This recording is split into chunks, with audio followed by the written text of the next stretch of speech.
I have a very weird relationship with Jujutsu Kaisen. I watched the anime, then I went into started reading the manga. It's actually one of the first manga that I ever read too. And at first, I loved the series. Not say at first, because I still have a strong liking towards the series because I dropped it and then I picked it back up. I even started watching the Other Ones podcast again, which I have no emotion, so this is probably not gonna matter. But like, you should go subscribe if you haven't to already. I love to glaze on this channel. Anyways, this makes me like very weird within like the JJK like fandom because I would say I'm more than a casual fan. Like at the end of the day, I do watch a podcast about JJK, but I still don't feel like a mega fan because to be honest with you, it's been a while since I read Shibuya, Heaven Inventory, and even the Culling games. So I don't feel like I have a great understanding of the series. So my original plan for the video was I was gonna watch season 2, I was gonna read everything up to this point, and then I was gonna talk about the current state of the manga. But I'm already doing that for another manga, not to give too much spoilers to that video. So I decided instead, I'm like, I guess I can make a video on JJK season 2, even though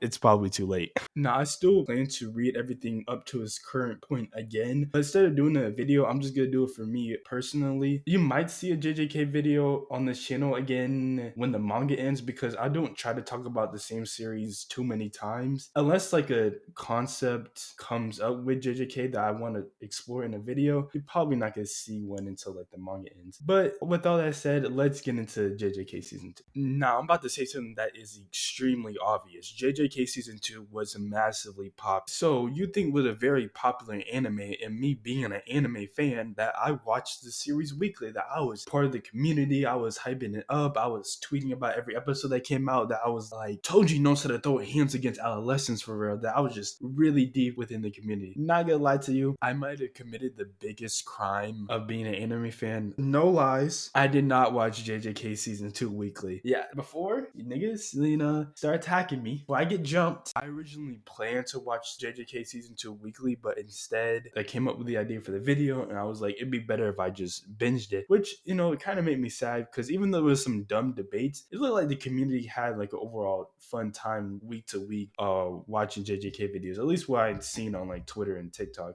They looked like they were having a blast talking about it, and I did kind of miss that experience, but hopefully season 3 I'll be there, bro. I'm pushing that Utah agenda, by the way. And oh my god, I get to hate on Kashimo and Hikari.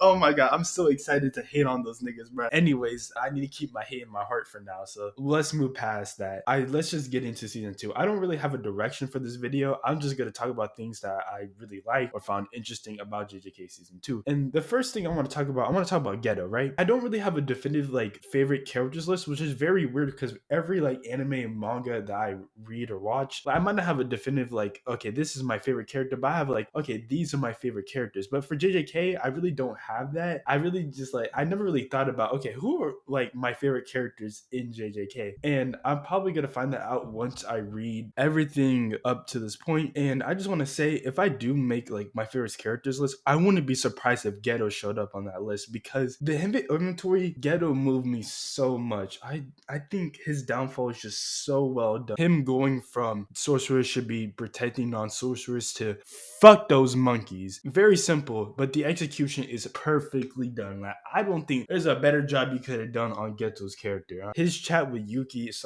just my favorite shit. Him just being very indecisive, and then after the talk with Yuki, him just finally snapping into madness. Also, Yuki, you could have helped the boy out a little bit. Like she's like, you had to find out the side between the one that wants you to protect non-sorcerers, the one that wants to kill all of them. You could have helped him out, be like, hey, you should listen to the side that says, hey, you should protect all non-sorcerers. Could have helped him. Not gonna fully blame Yuki what happened to Geto because obviously that's his own fault. But you could have helped him out. You just sat there and kind of encouraged him. Geto failing to protect Rico after Toji gives her the deuce.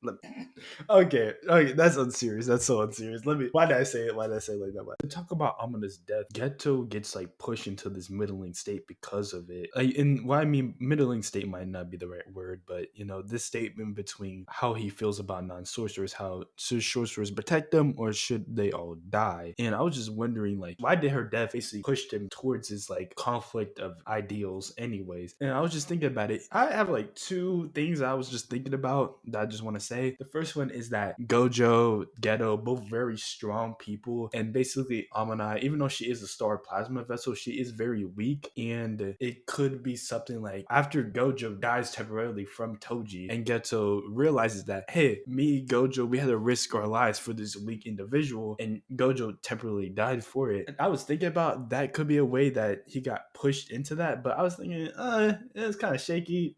I don't know about that. But then I thought about something. I'm like, hey, wait, the Star Religious group is a group of non-sorcerers, right? And them hiring Toji is what caused all of this happened. And I was just wondering, like, maybe like Geto found out because he does take over the group at the end of the inventory arc, if I'm not mistaken. And maybe he found out that there's the one that hired Toji, and they're a bunch of non-sorcerers, and they're basically Geto. He gets his mind how these non-sorcerers, these weaklings, are the reason why everything happened to me and Gojo, and he just starts not liking non-sorcerers, right? But I was also wondering because like this is a bunch of like different things that just pop into my mind like when I think about Geto and his downfall. Obviously, Amina is not the only reason why Geto, starts his downfall, or not starts. I mean, yeah, it starts his downfall, but it's not the only reason why he keeps going down this dark path. Also, I forgot bro's name, rest in peace, but Nanami's friend, when he dies, and basically after his death, you can kind of see Geto placing blame on non-sorcerers for the death of sorcerers, because again, sorcerers have to risk their lives for quote unquote lesser beings in Geto's mind. And the whole conversation with Yuki did not help him at all either, And the reason why I just love Geto is his connection with Gojo, obviously, and their friendship, and how Geto's downfall also leads to Gojo's isolation. And obviously, Gojo's isolation, besides him being a handsome nigga, is one of the reasons why a lot of people love Gojo's character. To get off of Geto, because to be honest with you, I don't want this whole video to be about Geto, even though I can make a video about him. But it's about JJK season 2, so let's talk about some of the things that I like in the Heavy Inventory arc. One, there's no like more complex way I can say this. Toji is just fucking cool, and like he's just the coolest nigga on planet Earth, bro. That nigga has the aura, he has the it factor, he has that dog in him, whatever terminology that you want to use. Especially the way that they convey his speed, like he's just a really fast nigga, bro, and it's just so entertaining to watch him fight. Him versus Gojo or him versus Geto, like man, any fight that this nigga is in is just cool, bro. Even him versus Megumi, I really like. Like man, you can't make a less cool person if you tried, bro. Like he's just I said the less coolest person. Okay, never mind that joke. That joke was ass. Forget about it. But anyways, yeah, Toji's. Also, to talk about Amanai a little bit more, when you see the scene of Gojo, Geto, and her hanging out with the beach, at first, this is like little wholesome scene, but it makes it so much more special because afterwards everything goes to shit. So that scene just, so precious to me. I'm a slice of life stan, so I love the moments when you see like Megami, Nobara, and Yuji, when they're over when Nobara actually spills coffee on Gojo's shirt. Like little like slice of life things like that I just really love about the series, bro. Again, this is a stan talking, so a little biased, but I just love when we get scenes and just like slice of life type of character interactions between the characters. To wrap up my thoughts in the Heavy Inventory arc real quick, Toji is a dog, Geto's amazing, Gojo certainly does have white hair, and seeing Megami's as a youth, or I was gonna say backstory, but it's not backstory, but when you see him as a child, when Gojo, goes up and talks to him, it just makes me want to think, what was Yuji doing at this time? Maybe, never mind. That was gonna be a major spoiler, and I was about to say something crazy. Never mind. I'm gonna keep this as light as possible when the manga spoilers come out. But just made me curious about what was Yuji doing at the time. Now, in my last video, I did complain about how the anime community just wants action back to back to back to back, and how if there's a little bit of like not even slice of life, just like a little bit of dialogue, barely any action, that niggas would start complaining. But I would say Shibuya is a lot of just like action, action, action, action. But the reason why I love this arc is because all the characters and fights that we see are set up from season 1, and the perfect example of that is Yuji versus Mahito. My thing is, even though I mentioned Yuji versus Mahito, I'm gonna put that in the back burner. With a lot of these fights, I just really love like the character moments that we get into it. Like for example, Toji versus Megami, and then at the end of the fight, he asks Megami what his name, and he says Fushiguro. He's glad that his son doesn't have the Zenin name, which is just so so good. Also with the fights, you also have nutworthy animation, so each fight just gets all the time. They're just beautiful looking fights. Like even something like Sukuna versus Maharaga, which isn't the most like most important, not most important, but the fight. Okay, let me try to word this. Even though not having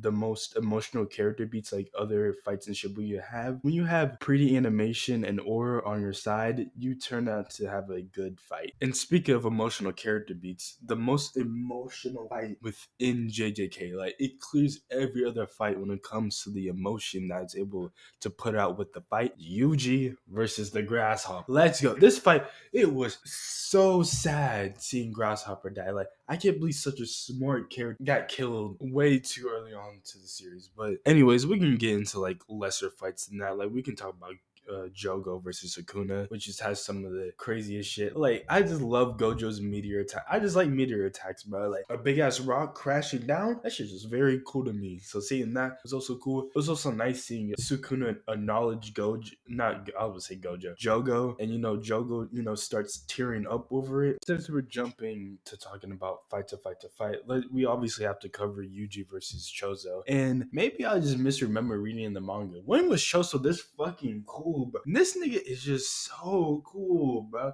When he fights against Yuji, later on when you see him fight against Konjaku, piercing blood has legit become one of my favorite curse techniques. Is it a curse technique? I have to check that, but I'll just correct myself if I'm wrong. But it's one of my favorite things within JJK. It's just so cool, bro. When that shit goes through Yuji's arm, I'm just like, damn, bro. And you get the whole like after the fight when because Yuji can't get fucking W's. So after he takes the L against Chozo, you see Chozo like have a breakdown and call Yuji his brother. Now I know why Chozo thinks that Yuji is his brother, but a lot of anime onlys won't, so I won't spoil that. But yeah, you love a bro looking out for you. Since we're just all over the place, to go back to Gojo versus the disaster curses that we see earlier in the arc, man, when you see like Geto fight back against Kenjaku, it just makes me just like think about more like because Geto obviously he fights back, he doesn't agree with what Kenjaku is doing. Obviously Kenjaku probably has a whole different plan compared to what Geto envisioned. Also, I just think the whole build up is just a great way to seal Gojo, get him out the story. The strongest character is gone, and then this chaos ensues for the rest of the arc. Season 2, or not season 2, the Shibuya arc has a very chaotic feel to it, and that's what I also love about it. Okay, since we're still all over the place, and I don't really want to rush this video, we can end off with talking about Yuji versus Mayuto a bit. God damn, this is the best fight within JJK. You get these two characters that actually just hate each other to the core, and you feel it, and it makes the fight so good. And then you get Nanami's death at first. Yuji comes in, Mayuto kills Nanami. Rest in peace to a goat. We always remember you for the hair pulling. And then you see Nobara's death later on, in which, man, that backstory just that shit made it 10 times tougher. I ain't gonna lie. And so when Nobara dies, you see Yuji just completely give up. His brother, his big old bro, Toto, I was about to say Toji, Toto comes in, and then at the end of the fight, we get to see Yuji basically accept Mayuto said earlier about you are me, I am you, blah blah blah blah blah. And that, oh my god, that shit is so well done. Like the snow, and it gives me, if you know, but the whole thing with the snow gives me Chainsaw Man vibes. I love to see it, love to see it. Overall, why it's my favorite fight within JJK, because it evokes a lot of emotion out of it, and you just root against this nigga Mayuto. Like he does a great job being like, hey man, fuck you Mayuto, you better lose. That's why you cried like a little bitch after you lost, by the way, Mayuto. Yeah, nigga, bro. Yeah, Gojaku had to help you, and that nigga didn't help you. That's crazy. Yeah, supposedly the best antagonist in the series, but when he loses, he cries like a little bitch. You know what? Funny thing is, he might be my favorite antagonist too. I don't know why I said that, but and then at the end, you get to see Arame. Well, you actually see Arame a little bit earlier in the Jogo fight, but Arame actually shows up, and Arame looking. Never mind. Let me keep that side out. But Arame, right? It's a. Oh, let me stop. Let me stop. Let me stop. Let me stop. Let me stop. Okay. Focus, focus. What am I focusing on? Yeah. You see Yuki at the end. She exchanges some words with Kanjaku. You also get the scene of Yuji and Choso training. Oh, and you get the return of Yuta. And I think it's just a perfect way to end the season. And with all that said, that's all my thoughts on JJK season 2. I didn't really want to make it this video because I thought it was like gonna be very basic, and I was just gonna be like, let me talk about the current things in the manga. But again, I have another manga I'm doing that with, already explained earlier. So I thought this is probably the best video to make of JJK, at least for right now. So have a good day, y'all.